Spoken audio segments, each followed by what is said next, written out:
Welcome to the Penguins Collective Podcast. My name is Louie. My name is Josh. And today we got a special guest for you. Mr. Jay Caufield himself from Sportsnet Pittsburgh. Jay's Telestration. You love him. You know him. He's got an awesome story. And Josh, I wish we had more time to talk to him. Yeah, honestly, the amount of time, obviously we had to let him go. He had other obligations to attend to, but I mean, just the amount of time that we had with him was great. But like you said, I mean, I could have sat down with him for, several hours and just pluck as much knowledge as we can. It's so good. So good. Such a stud, too. Like, he honestly is a great guy. Now, listen, we had a little bit of technical issues, okay? Bad internet, just not. So you'll see, we did have video, but it was so bad quality. Unfortunately, it's not really usable. So we just put his picture over. For audio listeners, you won't even know. So congratulations. For visual people on our YouTube, yeah, you're going to just see a stock photo of Jay Caufield, which is fine. It's a nice photo, I'm sure. It's all right. We're grinders. We fight through it. That's the way we go. So, with that being said, let's get on with the interview. Welcome to the show. It's Crosby. Crosby on Trinity shot. Penguins win it! Buckle up, baby. Are you kidding me? We're a collective.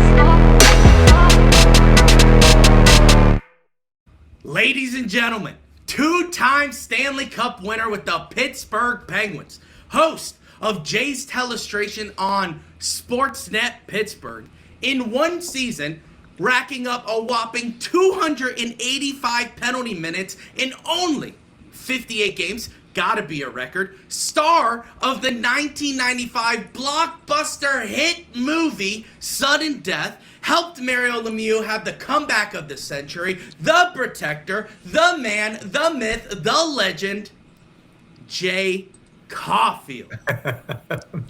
How was that intro? Well, that was very good and very nice. Hey, I like it. Yep, nice to be talking with you boys. Nice to see you.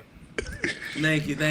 How are you doing? How are you doing right now? I'm doing good. Just a big weekend. We got a big couple football games. If you're everybody's football fans as well around here, so a couple of big games on Sunday, and certainly the Penguins with a big game tomorrow night for themselves.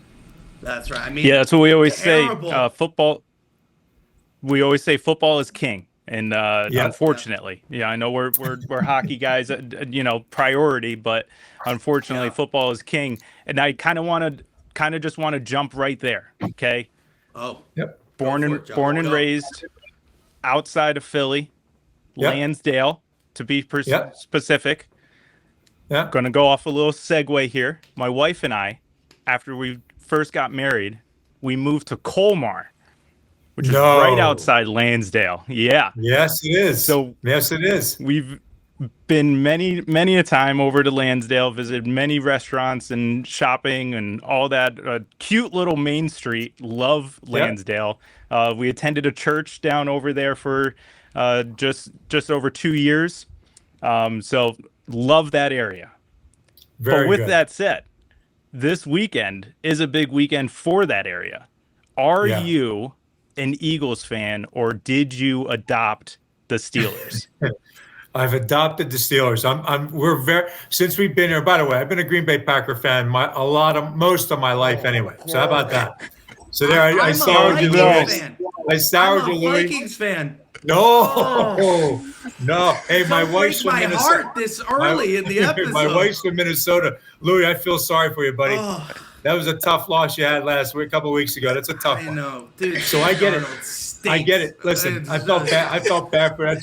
But my wife's from Minneapolis, so I get it. I was rooting for them too. Even was pulling for Sam Darnold, and man, it just didn't go your way, did it? It was a tough one. We sucked. We absolutely sucked. It's fine. Admit it. It's the same thing with Pittsburgh against Anaheim last night. We Right. sucked, and it's okay. It's okay to admit I take the loss. I have to bear that cross every single day being a Vikings fan. But it's fine. It's fine. I thought you were a Vikings fan, but being a Packers fan, surprising. Packers fan. How about that?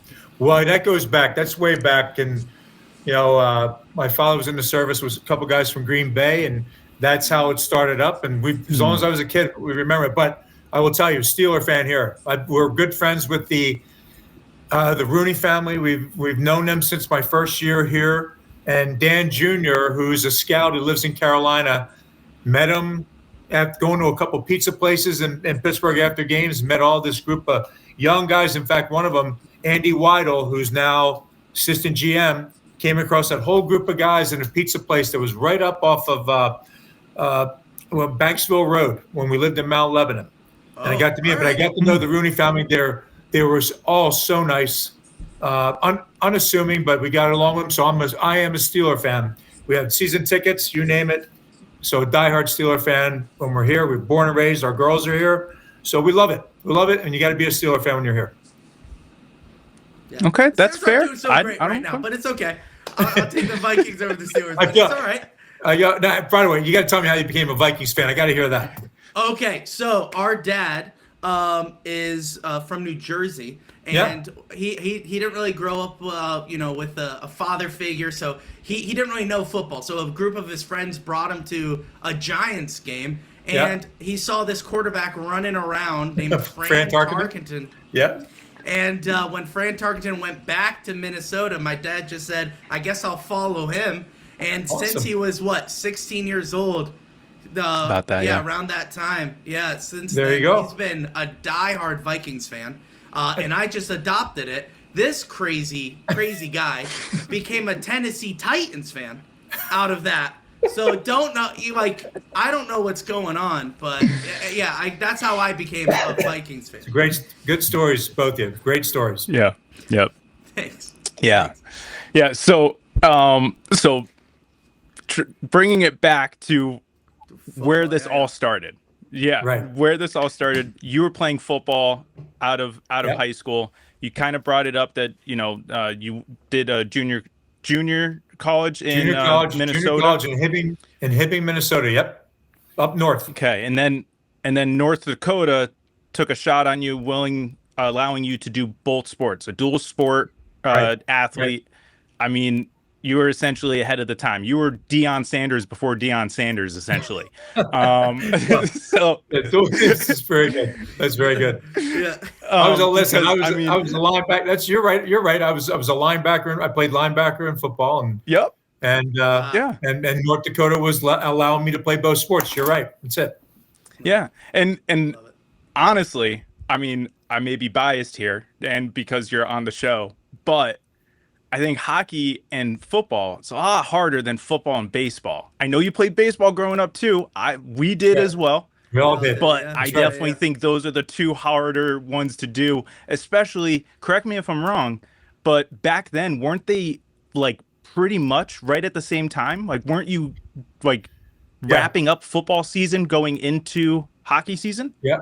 Yeah. And I had to go to the football team. I had to honor my football so I had to do winter conditioning first before I went over to the hockey arena, then to go through my practices. When North Dakota let me skate with them, I had to do both. They wouldn't let me out of the winter conditioning stuff that we do for football, which all players know what that would be about. And I then went over to the rink and tried to just make my way and truly just learned. There were so many great players in North Dakota. I mean, I believe every player in the roster was drafted in the NHL, and that's what it was like, though. Yeah, I went from one to the other, and as I said before, the University of North Dakota was wonderful with me, and the coaches and what it meant to go from football to hockey. And the hockey was the main sport there, and it was great to be part of it in my little way. That's awesome. Yeah, and I know a lot of people know you. They've seen you do Jay's Telestrations for years now. They know you as a 2-time Stanley Cup champion with our organization with Pittsburgh. Yep. But I don't know if everyone knows the background. Yeah. I found out that you broke your neck, Yeah, I had a neck which injury. Yeah. ended your football career, Yeah. and just kind of launched essentially who you are today. That's a pretty good way to So put it. Yeah, that's right. That's what happened. Yeah. Yeah. So if you wouldn't mind, like, kind of taking us back to that moment where your mindset was, Yeah. because that's, I mean, I can't imagine being a top athlete, peak form. Yeah. Sanders. You're probably, Right. yep, Deion Sanders. You're probably getting scouted at that point. Yeah. You know, from all indications from what you're saying.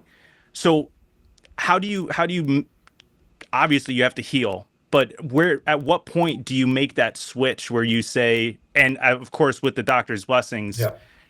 it's time for hockey and go full force at this? Yeah. When I had my injury, and went through the test and everything I had to go through, and with the break, what I had, that process, I went through that, and then realized that I was done playing. You know, when it happened again, you know, right before the first game of my last year out of a hardship case, knew that it was done. I was done playing football, and I think that is for any athlete or anybody that when something finishes and then it's taken away from you. I literally did have a moment of of taking your shoulder pads off, all that stuff on the field, and carted away, and then realizing you're done with that. And you can hear the whistles in the background, and practice goes on or a game goes on, like so many athletes have been through. I literally did have a moment. I'm being honest, boys. I had a moment of a little bit of time to myself. My girlfriend at the time, who's now my wife, Alicia, she dropped me off at my dorm and came back like an hour or so later, and I just went through, and I came out of that little moment, realized, I'm going to try and play a different sport. I'm going to try when I can, and when I'm approved, or, doctors look at me up, I'm going to try and play maybe baseball. I tried baseball. I wasn't allowed on the field. I tried to do track. Wasn't allowed on the track because of the liability. So my wife, or Alicia, set up an appointment at the Mayo Clinic in Rochester, Minnesota, world renowned. And they saw me, and I went through a battery of tests, and they approved me. I could never play football again, but they did play hockey, which is kind of a wild thought for a lot of people, but different contact.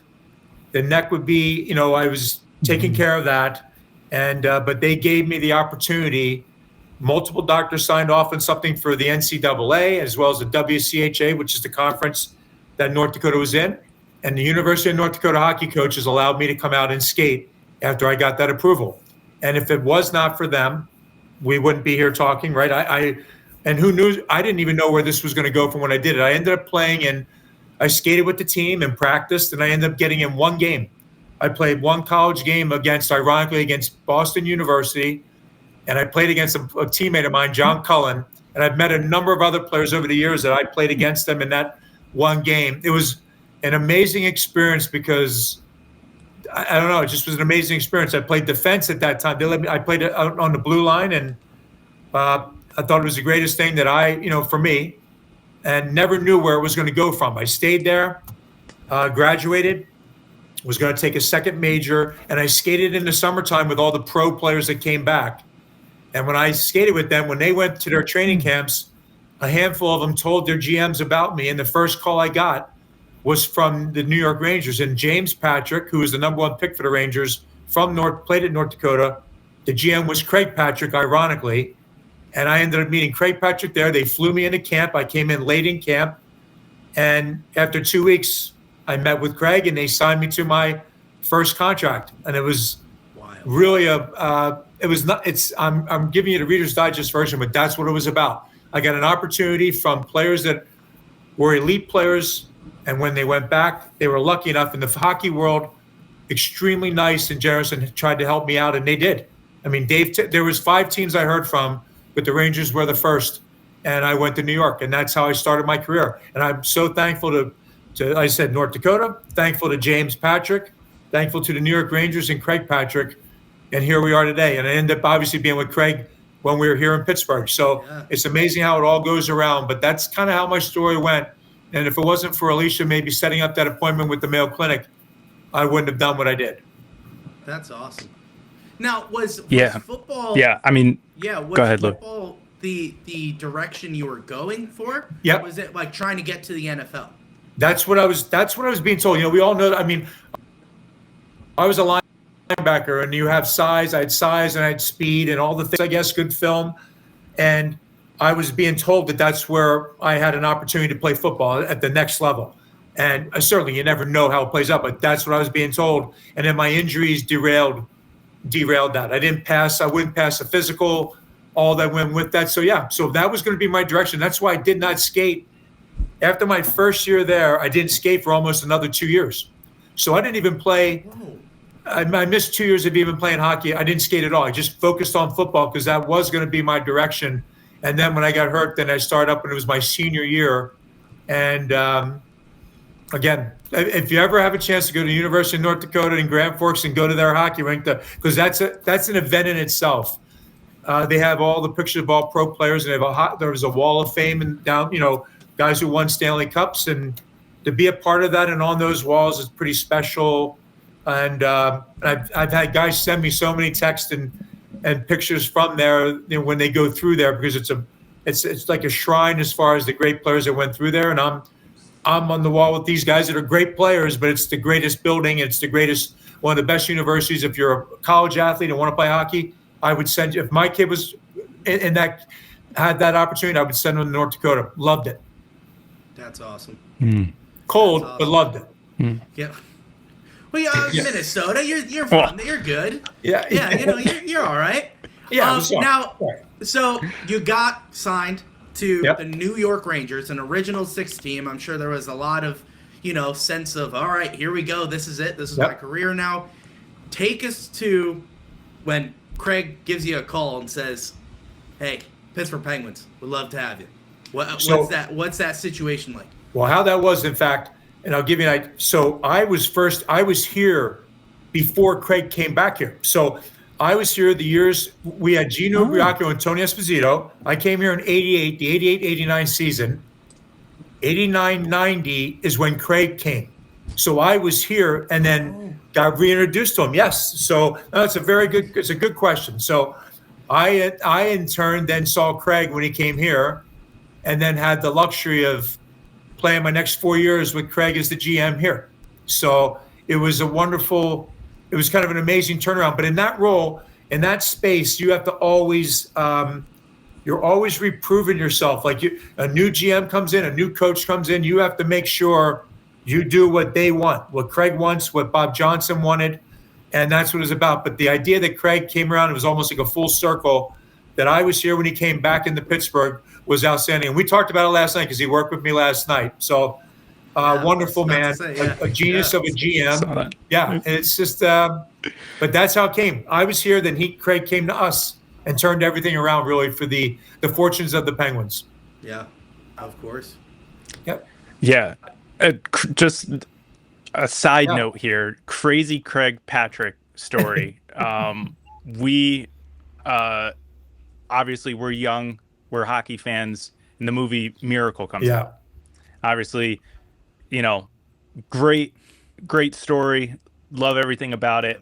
We're watching it with our dad, and he turns to us and he's like, "Do you guys remember who that is?" Talking about Craig Patrick. And we're like, "No, what are you talking about, Dad?" He came to Wilkes-Barre. Yeah. So we're originally from Wilkes-Barre, Scranton. Oh, right. So we had season tickets to the AHL affiliate here. That's where I am still. Yeah. So that's why I said here.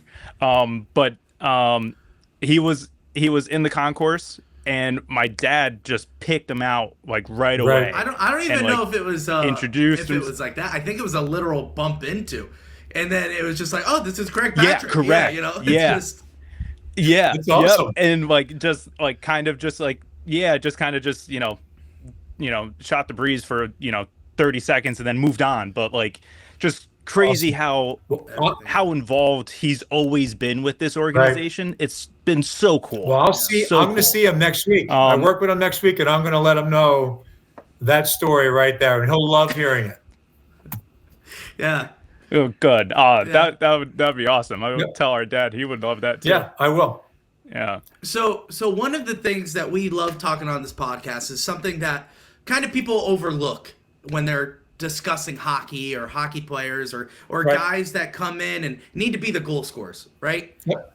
We always talk about don't overlook the guys who get into the corners, who do their jobs, who may not be as flashy, but they hold the team together. And from what we've gathered and from Josh's research that he put together, you were known as the protector. You were the glue guy in Pittsburgh that people overlook. They just, they always talk about the Stevens, the Lemieux, and all that. But if it's not for the Caufields, how the cups don't happen, right? Obviously all that. So can you give us a little, behind the scenes of the protector rules? Obviously the guy that comes in, glue guy in the locker room, 285 penalty minutes in a season. Tell me that.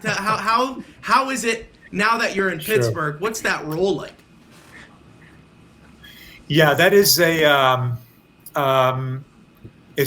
probably the most different role in all sports, right? And it's really not really around anymore, but there's still some guys that do it and play it, but it's a very unique role, and it's an understanding of what's expected of you and what you better do when you're in the lineup, right? So some of the greatest players that ever played the game were playing for the Penguins in the years that I was here, right? So if I can give you an idea what would be a thought process, but if somebody touched one of our players that was way over the top, and the games were way different back then than they are now. But if someone was, took liberties or whatever you want to say, then my job or whatever it would be to my next shift or when I'm out there to address it in some form or fashion. So Nice. That was always something in your mind. The other thing would be that if we were 2-0, and it was a bad game, the guys didn't have energy or something like that, it wasn't a good start, I pretty much knew that if I got a shift, if I was tapped on the shoulder to go out or our line, that you kind of need to do something to change the momentum. And that's what that role, in my opinion, was all about. So if I got that, and the same, by the way, if we were up on somebody 2-0, 3-0, and we were taking it to them, I can pretty much, somebody on the other side was coming after me, right? Somebody would try and do the same thing. Because if you didn't do those things, you weren't in the NHL. You weren't going to be there. They were going to move on from you if you didn't do those things. And that's how I viewed it every time. And I viewed it with some of the greatest guys in the locker room. I think those guys, whether if I did one thing in a game, if I made a big hit or I had a fight with somebody or a scrap, whatever it was, or stuck up, those teammates that I had, especially through the cup years, anything you did, they let you know how much they appreciated it. They were always had your back. They were always behind you and supported you. And I think that's some of the things I think that pull a team together too. Even if I only had a couple shifts, but one of them, I did something that I'm supposed to do, the guys let you know how much they appreciate it. So I feel that's how the role was evolving. And especially our team, man, if our team's on a roll, they double shift the skilled players and your fourth line could get maybe not a lot of minutes, but that was the deal. That's what, you weren't a guy that got a lot of minutes. So you had to make the most of it, but you had to at least do your job, what you were brought in there to do. And if you don't, you literally are not around the game long. You will be jettisoned to Wilkes-Barre. Well, for us at the time was probably, I think Muskegon was the farm team at that time. So, you didn't want somebody to tell you that you weren't doing your job. If they moved on for you from another reason, so be it, but not for the lack of effort or trying to do what you needed to do. And I know I've had calls, Craig, I don't feel anybody ever had to tell me what to do as far as that was concerned. And that's why, in my opinion, I was here for 5 years or whatever it would be. But they literally, I said this on TV, I've said this on the air before. I would not want to sit across from Mario Lemieux in a locker room knowing that somebody took a run at him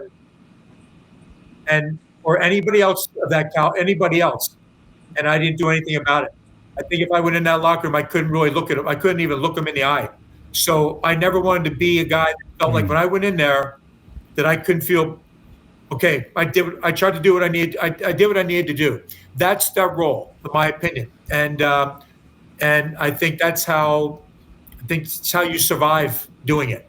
You have to do that, or you will not be on that team. And certainly you didn't want to be part of that roster that was going forward. And Craig was building a Stanley Cup team. But being around Mariners guys, I can always say I always felt like, hey, sometimes it doesn't go your way, sometimes it does, but you better at least show up. And if you didn't show up in those days, you wouldn't be playing.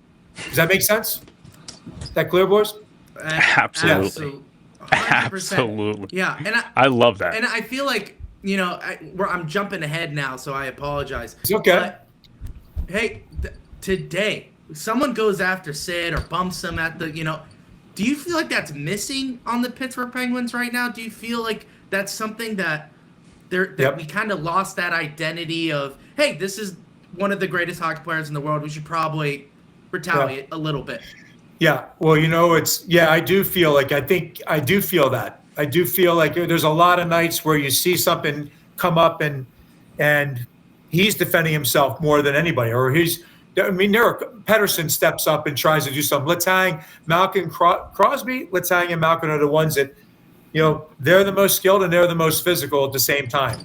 But they're not built to be that, and it's not shunning on any player. But as a group, they have to stand up when somebody takes a run or cross-checks them, and they have to do that. I think it certainly has been missing from their lineup. But they had guys come through. They just didn't fit into Mike Sullivan's system. So, and they also won cups without it.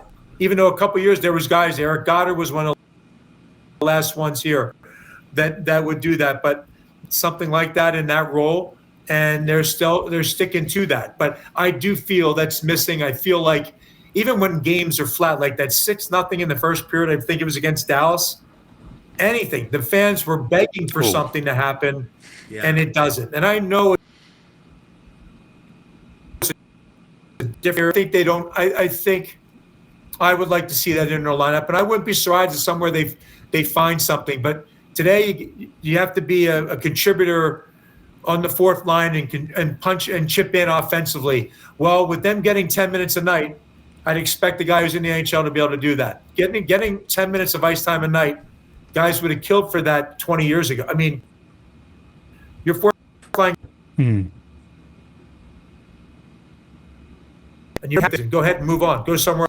You're not happy with your ice time, move on or do more with it. But I kind of went back to that one thing. But I'm telling you, I do think they're missing it. They could use it, especially when you have a star player. You guys saw the other night McDavid retaliate and get suspended. I don't blame him for doing. Look, you never want to see a cross check to the head, and that's not the. He had to defend himself. Yeah, because literally, and then I think Sid's response. He had a quote on it was that they didn't see the other 9 hits he took before that happened. So, yeah, I think if they're not going to protect you, the referees aren't, then you have to have somebody there to do it. Yeah. So, Jay, what we're just talking about with the current state of the Penguins, we just watched them last night lay an egg in Anaheim. I watched a radio interview that you did back in November, saying how these next few games leading up to Thanksgiving and the holiday break were crucial for the Penguins and how they respond to Mike Sullivan. I feel like not much has changed since then. On our podcast, I keep moving the goalpost. I kept saying, by Christmas, by the new year, by the West Coast trip, by All-Star break, by trade deadline, we got to see something here. Yeah. We've been preaching consistency. Yeah. We just don't see it on the ice. No, it's a really good point. I remember the time. I remember the radio interview basically saying that too, because they were really flatlining, right? They were playing really bad hockey at certain times. But then they went on this little bit of. They had a good 10-game segment that they played. They weren't still on the down, but they had a really. I think I said that when they faced a really tough 10-game stretch, and they probably played some of their better hockey then. Then they come out of it, and then we know all the goaltending fiasco, whatever you want to call it, the ups and downs as far as the goaltenders are concerned. Mm-hmm. I feel like I felt like last night, I think the thing that's keeping them around, guys, is that the other 7 teams chasing those wild card spots are doing the same thing, right? That's basically why they're still even in the hunt. But the problem now I see is that the Rangers just ran off a 7-0 and 3 10-game slot, if you will, and now they've climbed themselves right back into it. I think the Penguins need a stretch like that where they can do it. But when you lost last night, that's a tough one because you beat LA. You could go in last night and win another, and you have a winnable game in Seattle. Really, you have a chance to win all the way out on the rest of this trip, and you don't do it. I think that's where your frustration's coming from, the fan base's frustration. It's an up and down. Like they win one, they lose one. They win and lose one, and that's tough. And you can't. It's really difficult. They've played 50 games, right? They're through 50 games, and you've got 32 left. And of those 32 games left, and I think the highest 10-game segment point total might have been 12. I think to get to the number to get into the playoffs, they need to rattle off in the 3 10-game segments. They got to be pushing 15 plus points to be able to get to the land that they need to. I mean, 14, maybe 14. They're 40. They're 48 points, right? Are they at 48? I think they're 48. Right? Yeah. When you put it like that, I've been saying they're definitely going to make it in. I mean, when you put it that way, I don't know how they can climb that mountain. Anyway, well, hold on. I'm pulling up the standings right now. Yeah, you keep on going, Jay. I think they're 48 points, right? Nailed it. So 48. At 48 points, if they have, if you have, do the math, right? If you get 15 points in each 10-game segment, that's 45 more points. You end up with 93, right? They haven't been near the 15 points in a 10-game segment at all. So let's say you get 14. So you average 14. Now you're at 42. That puts you at 90. But you got 2 games, 81 and 82. 90. It could come right down to that. But they need to play hockey that gives them at least 14 points in these segments, with the other teams, guys, backing up a little bit, right? They made it difficult for that, but it's not that it's not doable, but you need to have great goaltending every night, and you have to have everybody come to play. And last night it just got away from them after the start. They had a good start too, guys. I thought they had a good start. Yeah, good 10 minutes. Yeah, couldn't finish it off, and then. But I think when you look at it the way I just told you, truly, look at the 10-game segments and realize they need to push. They need to be in that 14-point range to have a shot to make it, in my opinion, on the remaining 3 10-game segments they have. Yeah, I mean, and I really want to know from a player, okay? So help me understand this from, an overweight guy in a gaming chair, okay? Help me out. So you just won against one of the best teams in the West Coast with the LA. You beat them, right? You beat them 5-1. That's a dominating win. That should get all the boys buzzing. And then you go to Anaheim, who's not one of the best teams in the West Coast, and you get beat 1-5 in a 3-day period. Can you explain how high trained athletes go from that to that? Is it as simple as just the game got away from us, or is it just like, you know what? There's 82 games. This one's just not our night. I guess we'll just move on after the first period. Can you explain what the thought process is? Yeah. So the last one, I'm going to go after the last one first. I figured. The Penguins don't have the Penguins do not have the luxury to say that, it's an 82-game schedule, we'll just get the next one, because they gave that luxury away, right? Early in the season. They have a small window, and they can't have a hiccup like they did last night. So that's number one. Number two, about the game. I felt last night they could have been up 2 or 3 goals in the first 10 minutes of the game. So when that didn't happen, then all of a sudden Anaheim found their game, found their legs, and we're out working the Penguins in certain areas of the rink. Not everybody, just a couple guys got beat, maybe beat off the wall, beat to the front of the net. That's where the game turned. So this is a game, in my opinion, that a goaltender stole the game, right? Gibson stole the game last night. But I will say, He stole it early and then was really good the rest of the way. But the Penguins then got beat in certain areas of the rink, and that cost them. And they still could have got to him. They get the power play goal, but I will bet you the power play unit might feel like they know they needed, at least on the third attempt with 9 minutes to go in the game, if they make it a one-goal game again, then you're alive. Yeah. The Penguins have a way of maybe finishing that off in the right way. But that's my answer to it. And so a highly trained athlete, I think also sometimes mentally, guys, it's January, it's a long year, and sometimes a little underestimating the talent. I know nobody will say that. They won't say that. But I guarantee LA, they go into Anaheim, and they got beat. And they weren't prepared for, once they didn't score on Gibson in the first 10 minutes, they started to lose little battles. And when you lose battles in the NHL, you're going to lose the game. That's what I feel. And that can happen to the best of them. But the problem is, as I just said, they do not have that window to give away points. Yeah. They gave up that luxury in the first couple months of the year. Now they have no room for error. Yeah, I think they gave that luxury up. And Can I just say, go ahead, Josh. Louie, I'm sorry to interrupt. Yeah. I just want to say, you are such a professional. Oh, You are calling people out without calling people out. Like that was perfect. Without naming any names. Yeah. You were saying We know exactly who you were talking about who got beat. But it's okay. Yeah, we know. It's all right. That's why. Yeah. Well, hey guys, I you're can tell you this one point, because you know why, as an athlete, I think when we understand the ups and downs of a game, and sometimes something just doesn't go your way, and you don't want to be.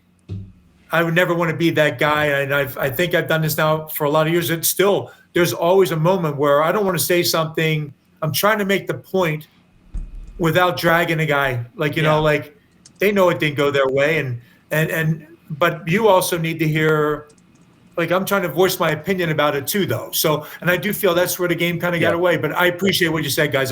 That's very nice of you to say that. Thank you. Yeah, first of all, Yeah, well, because we're not pros and we do drag. yes, names. yeah, we do. So we that's do. No, hey, that's your right to do this.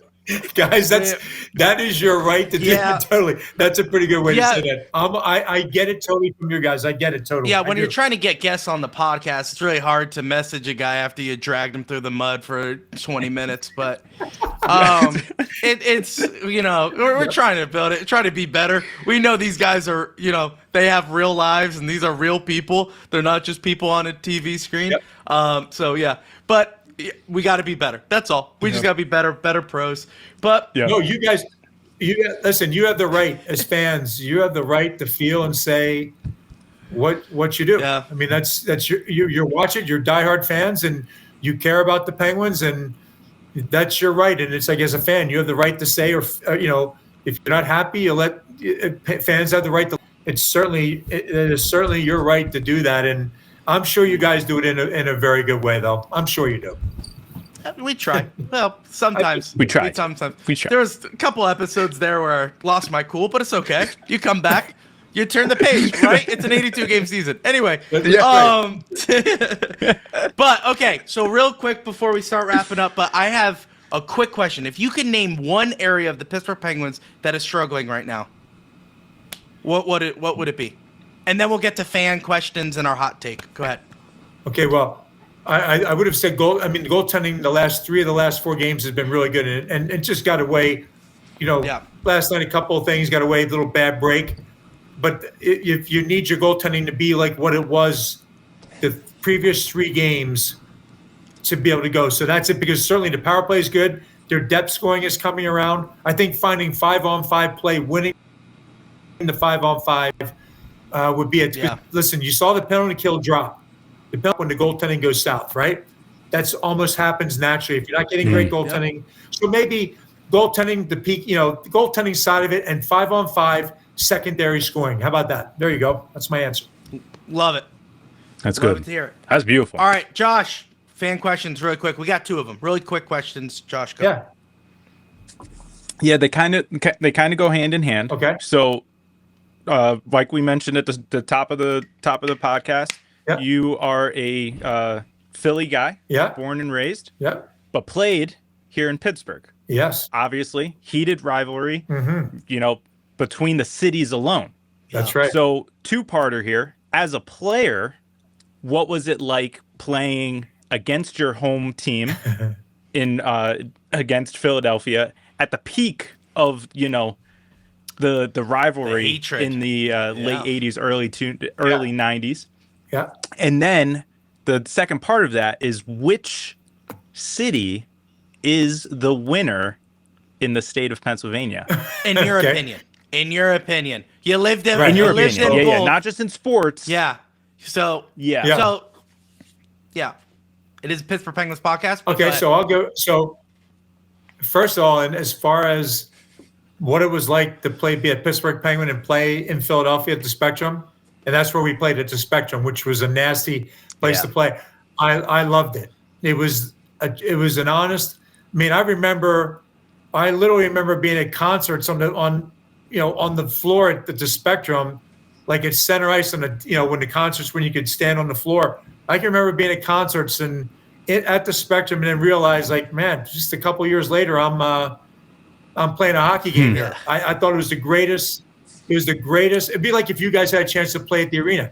Here, you're diehard Penguins fans, and all of a sudden you get to play for or against the Penguins. It was an outstanding. I loved every moment of it. Every game I ever played there.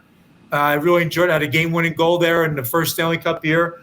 So I loved every moment of it, guys. It was it's a great thing. It really is. And if my wife, they came to a game when we beat the Flyers for the first time. My wife was at a game there. Nice. Outside of that, my brother had season tickets for the Flyers, and he'd be there. But the other 17,000 people just hated me. So go figure. That's Philly for you. But yeah. I get it. Hey, listen, I will say it's an outstanding experience to do that.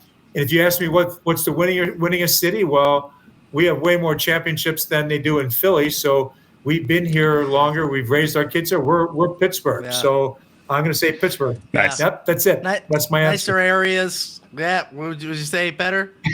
Yeah, a little cleaner. Hey, you just got to. Hey, I got to tell you, pizza and cheesesteaks. I grew up. All right, yeah. That's a big thing. So I love the pizza. I'm finding some great places. I've found great places since I've been here, and so that's what I like. I like the pizza. Still, pizzas and cheesesteaks are something you got to love. When you come out of Philadelphia, you got to love that. So I guess the question you guys should ask is it Wawa or Sheets? That's your next thing you got to look at. I'm pro Sheets, but there's some people who are going to be entering Gecko into this chat, which I don't know if that's accurate. It is a Wawa versus Sheets. Definitely think Sheets is the winner. Yeah. But I may be biased. We have both here, and that's where I have a hard time, because we have both. Because I mean, Northeast PA, we do have such a blend of Pittsburgh and Philly here. It's hard. I definitely hit both up, so I plead the fifth. I don't take sides. I went to on that college in Valley Forge, which is a little bit away from Philly, but I know. Wawa was the place to go, and I was a diehard Wawa fan until I came to my senses. So it was. I think it's good, but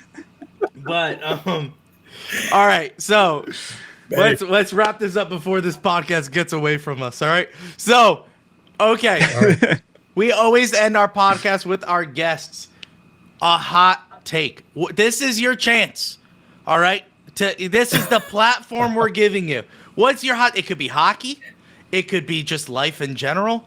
What is your hot take? I'll give you an example that you may absolutely despise. I think Wayne Gretzky couldn't be a top winger in today's NHL. And I know you're getting a little mad at that one. No. You know what I think? I think it's so hard. You know, I think I'll give you a hot take. I think Mario Lemieux right now, if we skated for a couple months before he did his comeback, right? If he was healthy, all things being healthy, and we skated for a couple months, I think you could put him on a half wall in a power play right now. My hot take would be the numbers he could put up was still a bit, but he would never even suggest that. I'm just saying my hot take would be that Mario Lemieux was if you took the injuries away, pound for pound, like what the size, what he offers. Yeah. My thinking right now, if he was healthy in all categories and got in shape for a couple months, the points he would produce and what he would mean on a power play would be unbelievable stuff. Are you training him or is someone else? No, me. Yeah, I did it the last time.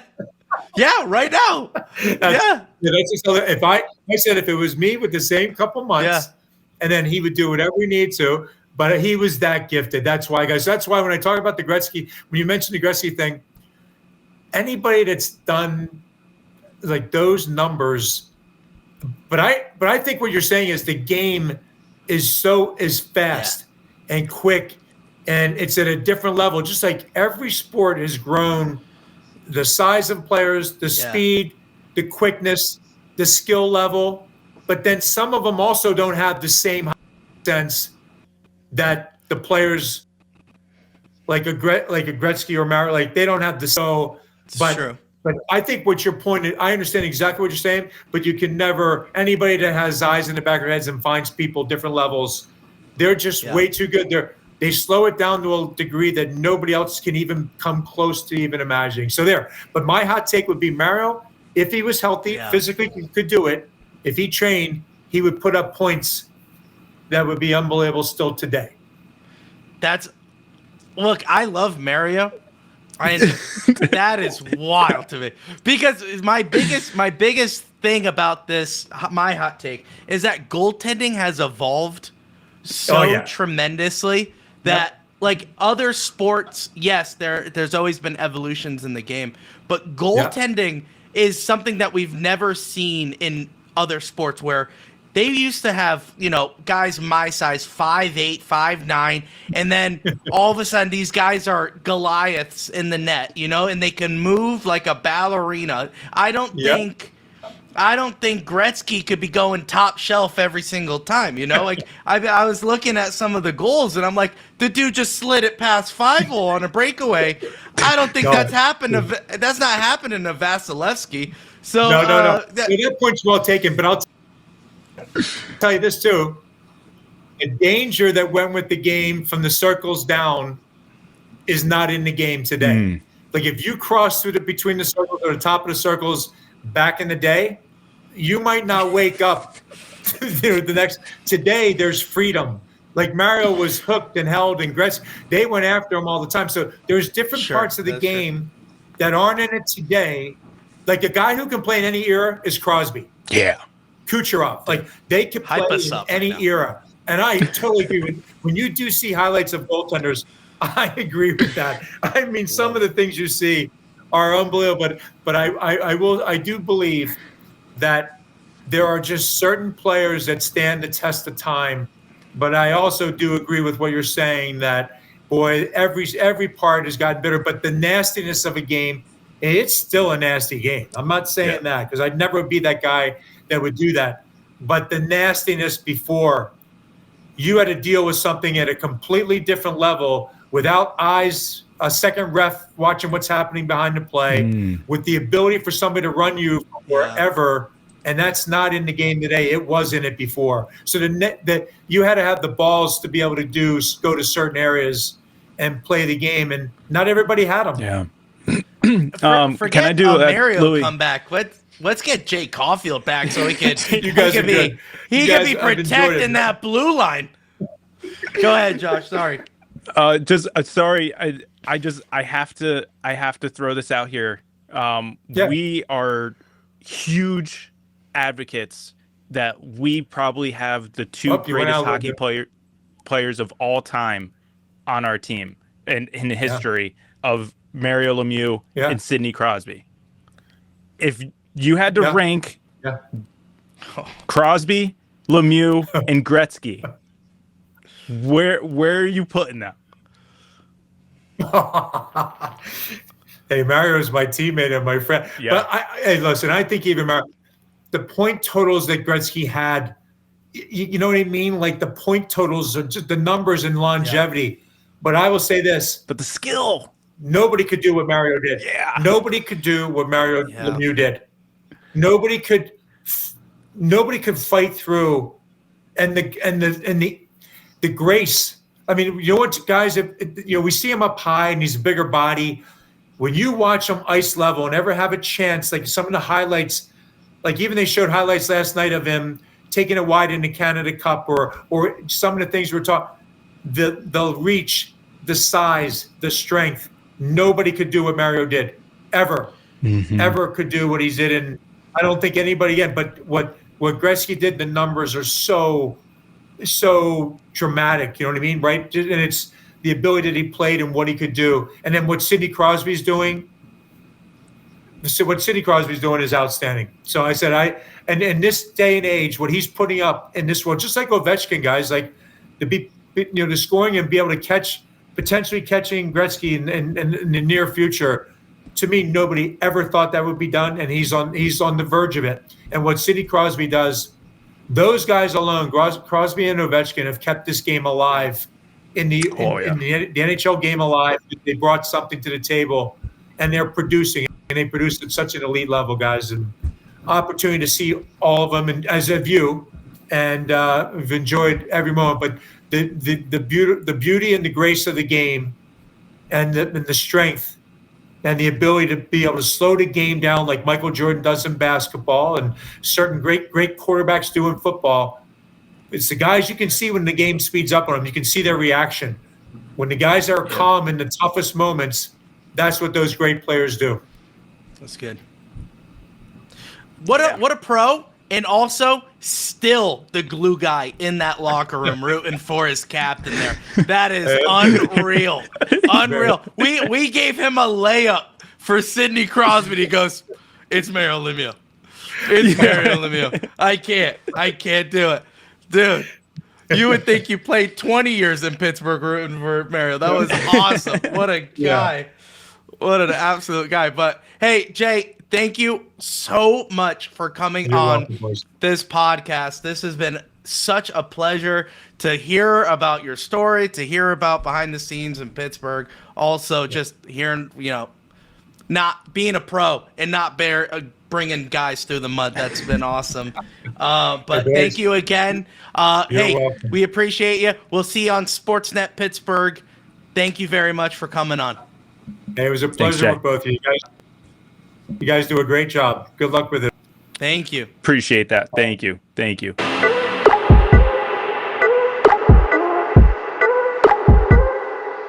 What an interview. Thank you so much, Jay, again for hopping on with us. An absolute stud of a human, absolute professional. Thank you so much again. Thank you for watching. Appreciate you joining us. I honestly can't say enough nice things about Jay. We're going to have to get him on again. We're going to have to pull more stories out of him. We're going to have him dive into the Penguins' current state in which they're in. This was such an absolute banger of an episode. I hope you guys enjoyed it. Yeah, and fun thing about preparing for this interview, Josh did a lot of research, and I was going in this interview thinking, he played for the Penguins, and now he's, a broadcaster, and that's kind of all that the story is. Josh was like, oh no, you have to understand the level of detail and the extensiveness of this guy's resume, and we only scratched the surface. So I would love to get him back on the podcast. And if you guys like that, if you guys really enjoyed that episode, we appreciate it. All you have to do is give us a follow on YouTube. We're trying to hit 250 followers on YouTube. And when we do, Josh, we're doing a giveaway. So we're doing a free TPC hoodie. We're doing a free tub, a hat as well. Not one of this hat, but a TPC hat. And we're doing a free rogue tub. Starter cat. Rogue starter pack. Oh, which includes what, Josh? If memory serves me correctly, it is a tub and a shaker. Wow. Look at all that. that's when we hit 250 subscribers on YouTube. Make sure you subscribe to our YouTube, which is the Penguins Collective Podcast. Also hit the notification bell. When we go live, you'll get alerted. So thank you guys so much for watching this episode, for following along. We could not be doing these kinds of interviews without you. So we appreciate that. Thank you so much. Maybe comment who you would love to see next on the Penguins Collective Podcast. So that way we can get some ideas from you guys. All right. Well, thank you so much for watching. We'll see you in the next episode. Josh, as always, let's go Pens.